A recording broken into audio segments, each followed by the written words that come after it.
like and subscribe. Now, which celebrity's death actually made you cry? Steve Irwin and Alan Rickman. John Candy. Fred Rogers. He was genuinely the nicest man to anyone who ever met him. Chris Cornell. Leonard Nimoy. I still miss him. When I heard he died I was just speechless. Then I found out his last tweet and it broke me. I could barely read it to my wife and still tear up writing this. A life is like a garden. Perfect moments can be had, but not preserved, except in memory. LLAP Leonard Nimoy. Jim Henson for sure. Maybe not a traditional celebrity, but the Muppets. Fraggle Rock Man. I'm still sad thinking about his death. Gene Wilder. I remember exactly where I was when I heard the news. I was sitting down in a sandwich shop and it was broadcast on the store radio. I heard it but it didn't really register at first. But as soon as I got home it hit me and I had to lie down and cry for a few minutes. According to his family, while taking his last breath he was listening to Over the Rainbow. Such a poetic way to depart. I don't know how to describe it. May he rest in peace. Carrie Fisher and her mother Debbie Reynolds when they died within a few days of each other. Debbie passed away the very next day after Carrie. So sad. I wasn't sure how close. Debbie told her son she wanted to be with Carrie and died hours later. Mother and daughter were very close. It must have been really hard on Carrie's daughter, Billy. She was very close to both of them. Sam Lloyd. Can't watch Scrubs without feeling caught up. Was listening to the Blanks cover of Hey Ya the other day and I just froze. Never had a celebrity death have any effect on me in the past. AWW I didn't know he died. Terry Pratchett. Scott Lynch wrote a blog about it that beautifully describes what his loss felt like to fans. There is no past tense of Terry Pratchett. Philip Seymour Hoffman. We knew his inner turmoil made him an amazing actor, which is what made it all the more difficult to learn how he died. Brittany Murphy. I used to watch her movies all the time with a friend of mine who is also now deceased. I still get sad watching her movies. That actor from Star Trek, Anton Yelchin. Crushed by his own car. This is the one for me. He was just a kid, so talented, and seemed like a really good guy. I'm my mom and stepfather's only child too, and I think that colors my perception of it, imagining their loss, and remembering the look on his mother's face when she spoke about him. It was something I often thought about growing up. For example, of how wrecked my parents would be if something ever happened to me. And I imagine that must have been playing through his final thoughts as well. He voiced the main character in one of my children's favorite cartoons and I honestly tear up a little whenever the character speaks to his mom. Remember the photos of his mom during the press conference where she and her husband announced they were suing Fiat Chrysler for their son's death? I couldn't get through typing this without tearing up. Those images were so devastating. Also, watch the Love and Tosha doc about him if you haven't already. It's free on several streaming services, primarily Prime. In August 2019, I was in LA and had some time to wait for a friend who was driving in, so I went to the Hollywood Forever Cemetery, but not before dropping in a tourist place across the street. The guy in the tourist place said keep an eye out for Anton Yelchin's parents. I was like, really? Why? Because they're there almost every day. And sure enough, they were, huddled together on a bench next to his gravesite. I respectfully kept my distance, but damn, that was heartbreaking to see. I've been meaning to see Love and Tosha because of that day, but haven't yet worked up the courage. I cried over River Phoenix and Kurt Cobain when I was a teen. Long time ago now. As an adult, I will admit to having to wipe my eyes when I heard Chris Cornell died. It was just such a shock. So many of my musical heroes from my youth were already gone. I'd really thought he'd be one of the ones who made it to ripe old age. Made me want to wrap Eddie Vedder in cotton wool and make sure nothing happens to him. Oh, so true about Vedder. In the early 90s used to listen to a lot of Pearl Jam, Nirvana, Soundgarden and Alice in Chains. And the last singer alive of these four bands is Eddie. Gotta love him. Anthony Bourdain. I'm a chef and his impact on pretty much everyone in my industry is immeasurable. Kitchen Confidential is easily the most impactful book for most all of us. The most amazing way of translating and speaking about food chef culture. His shows had an amazing way of highlighting other cultures and the way food brings people together no matter where you are from, and showing that a lot of our differences are purely cosmetic. That day was easily the quietest day I've ever spent in a professional kitchen in my life. Everyone was just silent and upset. Anthony Bourdain's death inspired me to go back to therapy. It hit me so hard because I loved his food travel shows. Same. I've had my bouts of depression and he was open about his issues. But as a restaurateur he was everything I wanted to be. In my mind and other chefs I know he made it. Sometimes I wonder if he couldn't survive, what chance do I have? I loved how he had such a genuine love of food. High class food, low class food, spicy food, sweet food, whatever it was. If it was good food, he liked it. Stan Lee. I have been reading his comics since the late 80s. He has always been a part of my life, and his philosophies really impacted my growth as a person. I remember watching Mallrats and being amazed, because who the hell would think to have Stan cameo besides one of my people? I guess. I know it's not all rainbows and puppies. I know about the issues with Jack Kirby and whatnot, and I get it. But Stan was the face figurehead of comics for a long time.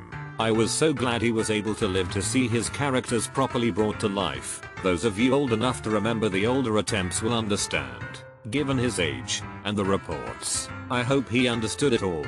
At the end, Excelsior. Freddie Mercury. It was really hitting hard at that time in my life, and I still remember when I heard the news in the car stereo of someone giving me a lift. We were both in tears and it was one of the saddest moments I had ever had back then. Not to mention when I had a chance to go to one of the first Queen concerts after that. Feat. Paul Rodgers tour. When Brian May played Love of My Life all alone out there on the catwalk, I could not hold back the tears. Still. Bowie had me bummed pretty hard, but Robin Williams was so unexpected and tragic that my wife and I toasted him and I did shed a couple tears. 2016 just killed me. George Michael, Bowie, Prince, and Carrie Fisher. Each of them too early. Each of them a genius with heart and soul. Don't forget Alan Rickman. Dolores O'Riordan UPD. Thank you all. She's in my heart. Chris Farley. The song that Adam Sandler made about Chris Farley makes me tear up every time I hear it still. Heath Ledger. David Bowie. They played Starman during a tribute show to him on the radio the day after he died. I was pulling into the car park at work as it came on. I waited in the car to listen to the end and so I could compose myself afterwards. I'd lost my dad a year or so beforehand and it just really hit me. Alan Rickman. That was just such an unexpected one. I genuinely cried when I read it. He was such an amazing actor human. It's still sad he's gone. Same. Such a phenomenal actor and a great guy. He kept his cancer diagnosis private, so it was such a shock to all of his fans that he was even sick. I'm still trying to figure out how to make Siri sound like him. Robin Williams and Chester Bennington. Linkin Park got me through the darkest parts of my life and kept me alive. My dad died by suicide 10 years ago when he just came back into my life, and I lost my entire world at that point. And LP and other bands helped me through. Chester's death rocked me, and so did knowing I would never get to see them live. I saw the tribute concert they did for him. I remember vividly during Numb I think, they called out to the audience, "I want you guys to sing so loud Chester can hear you." And I broke down. I could hear the audience start sobbing. Every lyric hit me before his death. And hearing "Leave Out All the Rest" or "Numb" makes me realize he was telling us his story the whole time. Being suicidal. You listen to stuff like that and you understand it on a different level. Robin was just a pure soul who made me and millions of others laugh, all while hiding such pain and an illness he couldn't control. It's a bit like how we say Narcotics Anonymous. What happens when the person who kept you from relapsing relapses? It was such a cold and empty world after they left us, and I never even met them in person. Who cares if one more light goes out? Well, I do. If you haven't seen it, go watch the Chester Bennington tribute concert. There's a point where the soundtrack to Numb starts, and when it gets to where the vocals start, it's silent and the crowd realizes and starts singing the words. Makes me cry like a bee every time. Grant Imahara from Mythbusters and Grant Thompson. They made me get into science. I'm not going to go digging for it, but I remember I didn't cry at his death. I cried over a tweet from Kari Byron that she posted not an hour later, I believe. It wasn't long or thoughtful or beautifully written. It was something like, I was just talking to you this morning, with a picture of him, and that was it. It felt like she was broken inside. I'm angry that you're gone. I want you to dare me to eat a bug again. I would eat all the bugs in the world to have you back. Kari is a strange woman and has had her issues with the Mythbusters cast, but she genuinely liked Grant. Grant was one of the best minds on television and off, a tragic loss for many, one of the rare individuals out there to have both a keen intellect, a practical engineering and scientific curiosity, and the on-screen presence and charisma to bring knowledge to the masses. There were so many years in him to teach, truly a tragedy. Steve Irwin broke my kid's heart. Jim Leahy. Nayari Vera. Knew it was unlikely she'd survive being missing in a lake, but it still stung when they announced finding her. Was still hoping for a miracle. The whole thing was unbelievably tragic. It really was. I hope she is at peace, and I pray for her child who was on the boat. I do not remember the circumstances, but she may have saved her child and had to float along, never knowing they would never see their mother again. It breaks my heart. Chester Bennington. Definitely the number one for me. I was obsessed with Hybrid Theory when it came out, was part of their fan club, and remember reading every update leading to the release of Meteora. As I got older, I definitely stopped listening to them as much, but I was so sad when I heard the news. It legit felt like an old friend had passed, which I've never experienced with any other celebrity. Recently saw they released a 20-year. Neil Peart. Phil Hartman. Most have listed others that affected me, like River Phoenix, Robin Williams and Carrie Fisher, but Phil Hartman's death just seemed so wrong. By all accounts he was a lovely man, and his acting voiceover work was simply top-notch that shows like the news radio were lost without him. Selena Quintanilla. I was just a kid when she died, and I still remember how much I cried when my parents told me she died. To this day I feel this overwhelming sadness when I hear the song I Could Fall in Love with. Patrick Swayze. Phil Hartman. Alex Trebek. My immigrant family used to watch Wheel of Fortune and Jeopardy religiously. He was always on TV when I was alive, and hearing how he died really broke me. Just on his back porch swing with his wife as he went, it made me really think that one day it will be your last day, and what you wear that day, everything you do, what coffee or breakfast you had or whatever, is going to be your last, and that's it. And just the way he went out was so beautiful. I hadn't heard how he died. What a lovely way to go. It's always better to go on your terms than suffer in agony. Makes me feel bad for dementia patients. Forgetting everything is pretty up there for worst way to die. He had pancreatic cancer though. Going out on a porch swing is a really good way to go out when you are like that. Eddie Van Halen.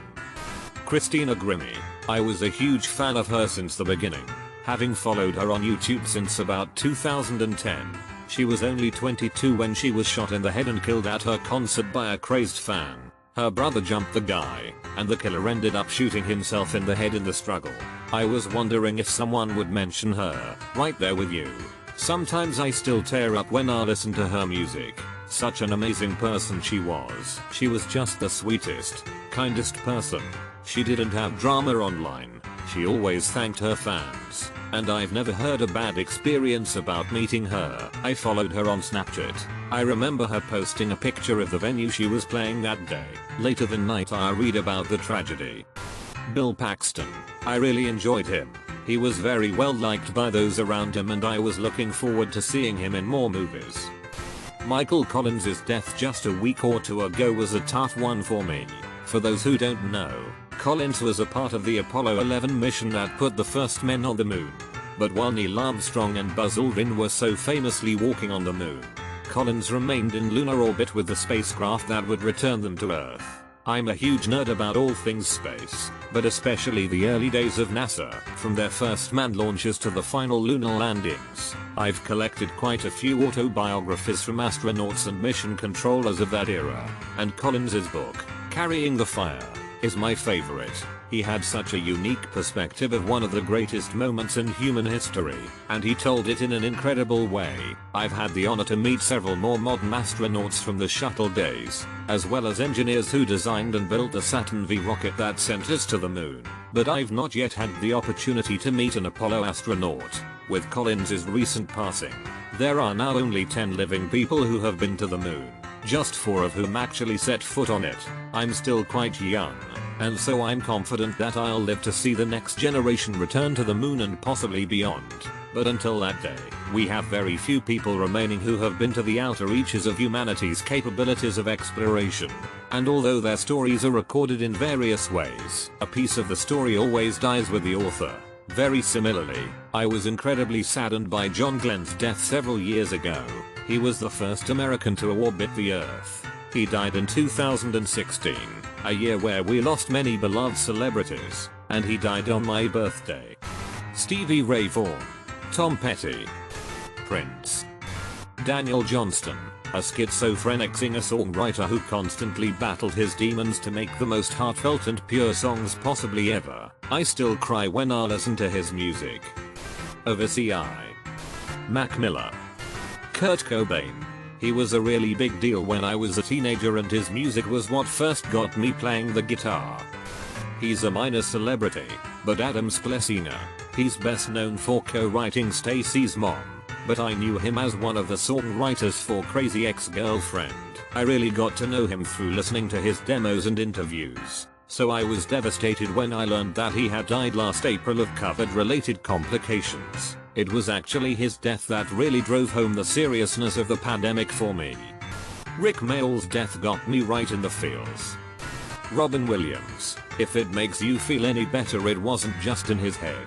The Lewy Body Dementia Association, LBDA, clarified the distinction between the term used in the autopsy report, diffuse Lewy body dementia, which is more commonly called diffuse Lewy body disease and refers to the underlying disease process, and the umbrella term Lewy body dementia, which encompasses both Parkinson's disease dementia, PD, and dementia with Lewy bodies, DLB. 165. According to LBDA spokesperson Dennis Dixon, the report confirms he experienced depression, anxiety, and paranoia, which may occur in either Parkinson's disease or dementia with Lewy bodies. In early PD, Lewy bodies are generally limited in distribution, but in DLB, the Lewy bodies are spread widely throughout the brain, as was the case with Robin Williams. 165. Ian G.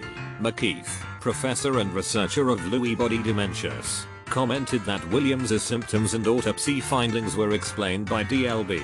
166. He was going to deteriorate for the rest of his life. I'm happy he found peace. I've seen Lewy body dementia firsthand. I work in a dementia unit in a nursing home, and it is such an awful disease. The man I took care of was in his early 60s, and within 2 years he had passed. Weeks prior to moving into the NH, he was still able to ride his motorcycle. I watched his last movie, The Third Night at the Museum, a few months after he died, and absolutely broke when he said his final line. Smile, my boy, it's sunrise. Indeed, no matter what bad things happen in the world, the sun will rise again. I love watching Aladdin with my kids, but I always cry at the genie you're free bit. You beat me to it. He made me laugh and cry my whole life, and now the best I can do to share that with my kids is Aladdin. They're not old enough for other movies yet.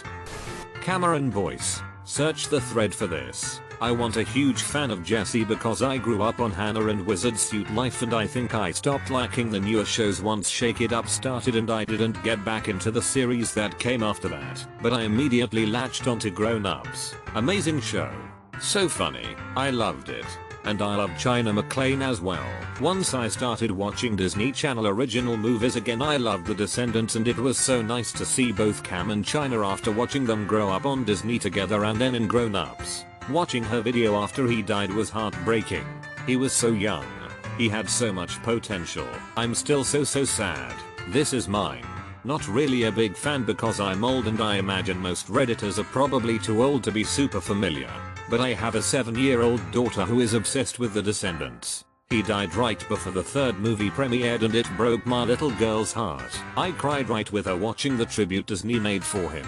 It was so sad, and I just thought of his poor family. MF Doom. Michael Clark Duncan. He was an amazing actor. George Michael. Stefan Carl. Memes aside, I grew up on Lazy Town when the resurgence of his popularity came up.